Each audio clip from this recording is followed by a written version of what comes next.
Hello guys, welcome to my YouTube channel. मैं Khushboo Gupta. Not a motivational speaker, बस real life में जो होता है उसको देखकर अपना खुद का एक थॉट बना लेती हूँ और आप लोगों के साथ शेयर करती हूँ। तो आज का ना जो मेरा टॉपिक है वो कोई थॉट नहीं है, क्योंकि आज है ना 30 जुलाई, और 30 जुलाई मेरी दादी का डेथ एनिवर्सरी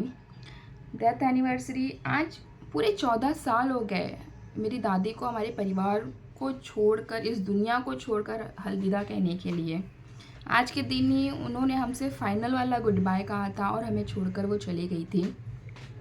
तो उन्हें याद करना तो रोज़ ही वो याद आती है, ठीक है। लेकिन आज का जो डेथ एनिवर्सरी है, इसलिए सोचा कि उनके बारे में कुछ कहना चाहिए। तो ये तो मेरी बदकिस्मती है कि उनके साथ मैं ज़्यादा वक्त नहीं बिता पाई, क्योंकि वो गांव में रहती थी। लेकिन जब भी गर्मी की छुट्टियों में हम गांव जाते थे ना, तो उनका वो गांव की लाइफस्टाइल हमें बताना, वो उनका खेत खलियान में हमें लेके जाना, वो आम के बगीचे में लेकर जाना, हमें बताना कि ये खेत हमारा है, ये आम का पेड़ हमारा है। भैंस के तबेले में ले जाके बताना कि ये भैंस हमारी है, उसको नहलाना, उसको चारा देना, वो गोबर के उपले बनाना कैसे बनाते हैं, उसका यूजेस क्या है, वो सब बताना। सच में वो काफ़ी सालों पहले मैं गांव गई थी, तो जो लाइफस्टाइल उन्होंने मुझे बताई थी ना, सिर्फ वही आंखों के सामने आता है। तो सच में उन्होंने जो जीने का तरीका बताया है ना, कि हमारे पास कुछ ना हो फिर भी हम जी सकते हैं, खुशी से जी सकते हैं। वो दादी के बारे में और क्या ही कहूँ, कि बोलते हैं ना कि हमने किसी को उधार दिया हो तो हमारा जो मेन अमाउंट है वो लेने से ज़्यादा प्यारा हमें, हमारे लिए हमारा इंटरेस्ट होता है।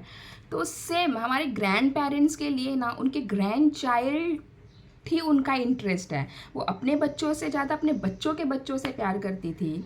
और खुश नसीबी से भले मैं उनके साथ ज़्यादा नहीं रही, लेकिन उनकी थोड़ी बहुत लाडली तो मैं भी थी, क्योंकि आफ्टर ऑल घर की पहली पोती थी। तो उसका फ़ायदा मैंने बहुत उठाया। सारे भाइयों की पहली घर की बेटी, सारे भाइयों से बहुत प्यार मिला, दादा दादी से बहुत प्यार मिला, पापा से बहुत प्यार मिला। 3 पापा मेरे, तीनों ने बहुत प्यार दिया। तो दादा दादी से भी बहुत प्यार मिला है मुझे। तो दादी का दिन है तो दादी के बारे में ही बात करते हैं। तो दादी के लिए और क्या ही कहूँ मैं।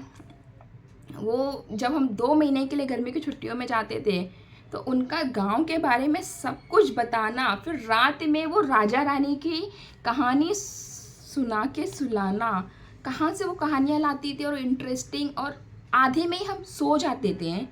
उनकी कहानियाँ आज भी याद हैं, ठीक है। उनकी कहानियाँ सुनना, फिर उनके साथ अगर हम बच्चे हैं, हम अगर उनके साथ मस्ती करते हैं तो उनका वो प्यार से धुतकारना, सच में वो बहुत याद आता है। कभी मम्मी पापा डांट दे, स्पेशली मम्मी, पापा तो इतना डांटते नहीं है, स्पेशली मम्मी जब डांट दे तो दादी के पल्लू में जाके छुप जाना, ठीक है। लेकिन और उनके चुप कराने पे भी ना चुप होना, तो उनके जो पल्लू से, ये पल्लू पहले के ज़माने में जो दादियाँ पल्लू में 25 पैसा, 50 पैसा, 1 रुपया वो सब रखती थी, तो अपने पल्लू में से वो 25 पैसा देना कि ये ले जाके टॉफ़ी खा ले, और वो सुनते ही हमारा रोना बंद हो जाना।